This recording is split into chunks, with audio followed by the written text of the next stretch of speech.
We celebrate marriage, don't we? We paint it with the brush strokes of romance, partnership, and eternal love. From childhood fairy tales to grand wedding ceremonies, we're taught that it's the ultimate quest, the sacred union where two souls become one, finding their deepest fulfillment. We speak of the joy, the companionship, the unwavering support. But what if, beneath this beautiful, shimmering surface, there are quiet currents, unseen tides that pull in unexpected directions? What if, for men, there are subtle, profound ways that this very institution, meant to uplift and complete, can, over time, quietly diminish them? It's a difficult question, isn't it? One that often goes unasked, perhaps because it challenges our most cherished narratives. But to truly understand the human experience within marriage, we must be brave enough to look beyond the veil of tradition and explore these hidden truths, not with judgment, but with empathy and a desire for deeper understanding. Let's embark on a journey into the less spoken realities, to uncover the ways marriage can, without malice or intent, disadvantage men in their quest for a full and authentic life. Our first hidden current is the invisible weight of expectation. From the moment a man says "I do," a profound shift often occurs in his identity. He moves from being just a man to a husband, and often, soon after, a father. With these titles come enormous, often unspoken expectations from society, from his partner, and from himself. He's expected to be the rock, the provider, the protector, the unwavering source of stability. This isn't inherently negative. Many men embrace these roles with pride, but what's hidden is the sheer weight of this responsibility. He's often the one silently burdened with financial anxieties, the one who must fix problems, big or small, and the one whose emotional landscape is often expected to be one of stoicism and strength. While his partner might be encouraged to share her feelings freely, he's often subtly, or not so subtly, steered towards bottling his own, lest he appears weak or incapable. This creates a deep internal pressure, a constant performance of strength that leaves little room for his own vulnerabilities, his fears, or his simple need to be cared for in the same tender way he's expected to care for others. His worth can become inextricably linked to his ability to provide and solve, rather than simply to be. This leads us directly to the second hidden disadvantage, the fading self. Imagine a man who, before marriage, cultivated rich hobbies, pursued passionate interests, and enjoyed a vibrant social life. He had his quiet moments of solitude, his adventurous weekends, his intellectual pursuits. Then, life shifts. Marriage, and especially parenthood, demands an immense investment of time and energy. Often, it's the man's personal time, his hobbies, his unique passions, and even his distinct social circles that slowly, imperceptibly, begin to recede. He doesn't consciously decide to abandon himself. Rather, the demands of being a devoted husband and father simply consume the space where those aspects of his identity once thrived. His weekends are for family, his evenings for household duties, his thoughts for future planning. He might wake up years later, looking in the mirror, and wonder where the man who loved to paint, or hike, or play music went. He's become defined almost entirely by his roles within the family unit, his individual essence slowly diminished, not through malice, but through the overwhelming, beautiful, and sometimes consuming nature of his new commitments. The tragic irony is that this self-sacrifice, while born of love, can leave him feeling hollowed out, less vibrant, and ultimately less himself. Our third point delves into the silent sacrifice of well-being. Building on the previous two, the pressure to be the constant provider and the emotional anchor often means a man places his own physical and mental health far down the priority list. He might delay doctor's appointments, ignore nagging symptoms, or dismiss his own emotional distress as something he just needs to handle.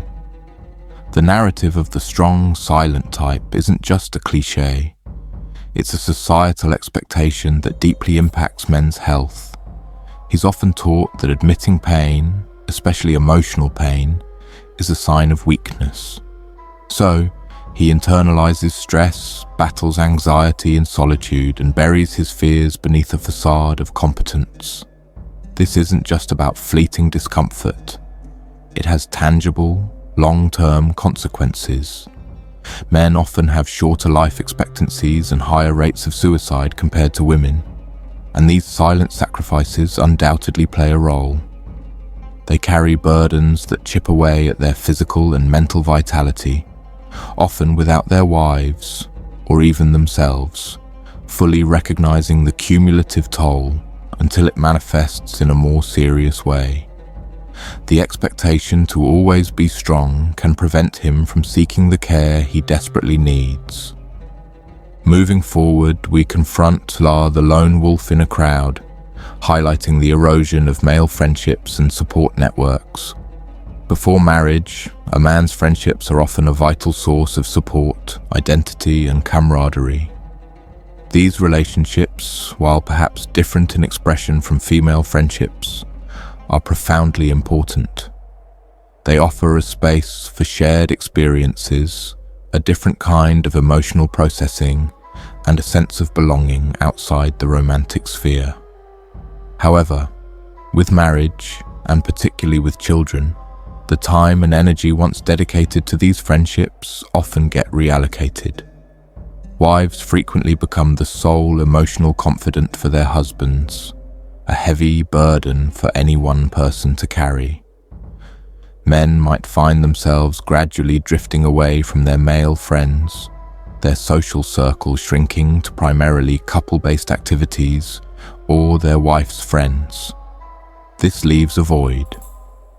When life inevitably throws challenges, he might find himself with fewer trusted male peers who understand his unique struggles, leaving him feeling isolated and without the specific kind of validation and understanding that male friendships can provide. He becomes a lone wolf, not by choice, but by the slow, often unnoticed societal pressures that prioritize the marital unit above all other forms of connection. Our fifth, and perhaps most difficult point to discuss, is the unspoken vulnerability in times of adversity. When a marriage, despite all efforts, falters and dissolves, men can find themselves facing a uniquely challenging and often devastating set of circumstances. While divorce is painful for everyone involved, the legal and societal frameworks frequently place men at a significant disadvantage, particularly regarding child custody and financial assets. The assumption can often be that the man is the primary financial earner, or is more capable of rebuilding financially, regardless of the actual contributions or sacrifices made during the marriage. He may face the crushing emotional blow of losing regular, meaningful contact with his children, compounded by significant financial obligations that can cripple his future. Years of contribution, both monetary and non-monetary, can feel dismissed or devalued. The narrative of the deadbeat dad or the man who must pay often overshadows the profound emotional pain, the loss of his home, his family unit, and his financial stability. He is often expected to suffer in silence, to simply man up and bear these burdens. Yet the emotional and psychological toll of such a loss, coupled with an uphill legal battle, can be truly soul-crushing, leaving him feeling discarded, diminished, and profoundly vulnerable in ways society rarely acknowledges. This leads us to the sixth hidden disadvantage, the shackles of the ideal man. Every society, every culture has its idea of the perfect husband.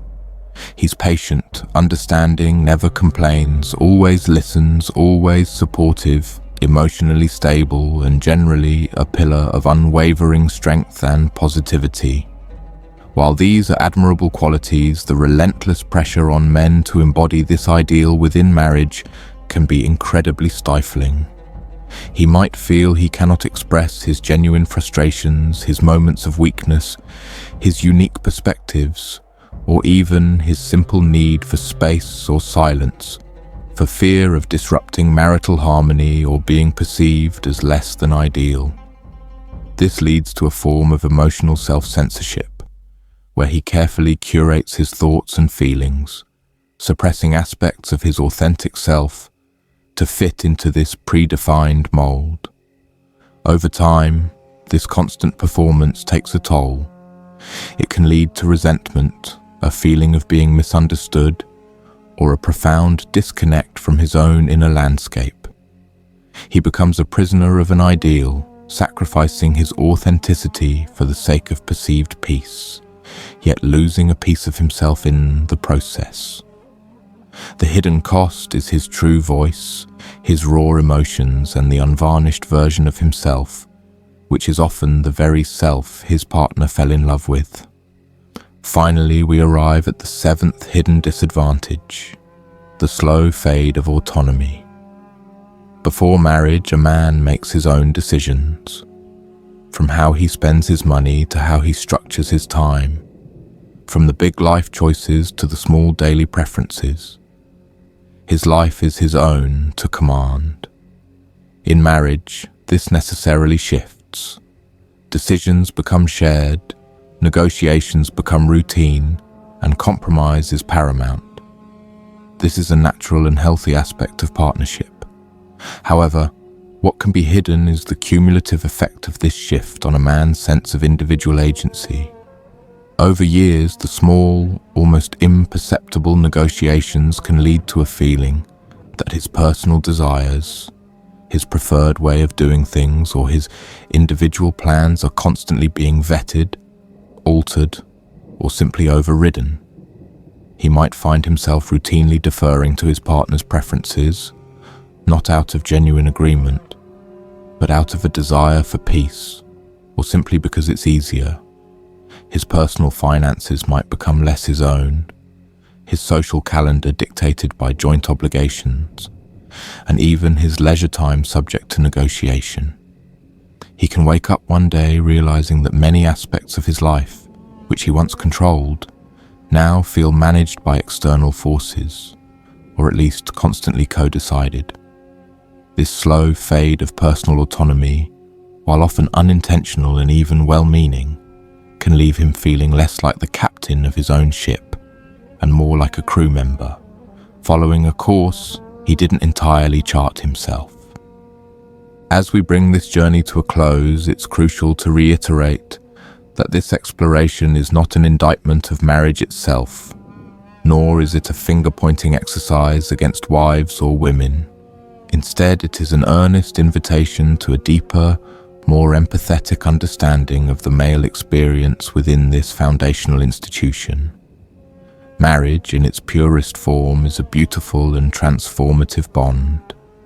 But like any complex human endeavor, it carries nuanced challenges that impact individuals in different ways. For men, these hidden disadvantages are often subtle, woven into the fabric of societal expectations, traditional roles, and the unspoken pressures that accompany commitment.